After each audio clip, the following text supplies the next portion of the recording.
What if I told you that a single port deal could reshape the geopolitical landscape of the Horn of Africa? Intriguing, isn't it? Well, today we delve into the world of geopolitics and unravel the story of Ethiopia's port deal with Somaliland.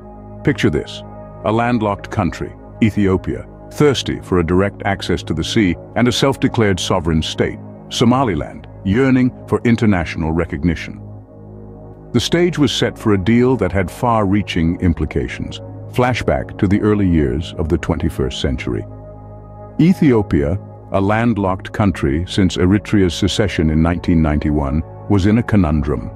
The high port fees at Djibouti, their primary access to the sea, were a thorn in the side of their burgeoning economy. The search for an alternative began. On the other side of the equation stood Somaliland. Self-declared independent since 1991, it was a state in limbo, unrecognized by the international community, including the African Union. Their quest for recognition seemed never-ending.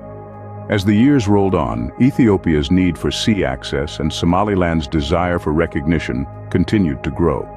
The pieces of the puzzle were slowly falling into place. Fast forward to the present day. Ethiopia and Somaliland inked an agreement that would grant Ethiopia a much-desired access to the Red Sea. In return, Somaliland would not only receive shares in Ethiopian Airlines, but also be recognized as a sovereign state. This marked Ethiopia as the first African country to acknowledge Somaliland's independence.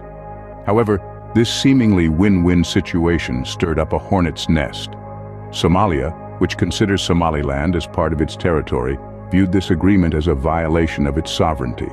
The ripples of this deal reached far and wide, potentially affecting Eritrea, Djibouti, Saudi Arabia, Egypt, and even China.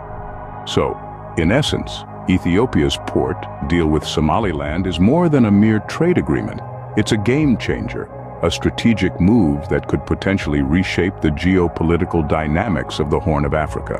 It's a vivid illustration of how geopolitics can turn on a dime, how a single agreement can set the stage for a new era, and how the thirst for sea access and international recognition can lead to unexpected alliances. Remember, in the world of geopolitics, the chessboard is always shifting and the game never ends. The Ethiopia-Somaliland port deal is a testament to this ever-changing landscape. It's a story of ambition, strategy, and the power of recognition, with implications that will reverberate across the continent and beyond. Only time will tell what the future holds for these two nations and the wider region.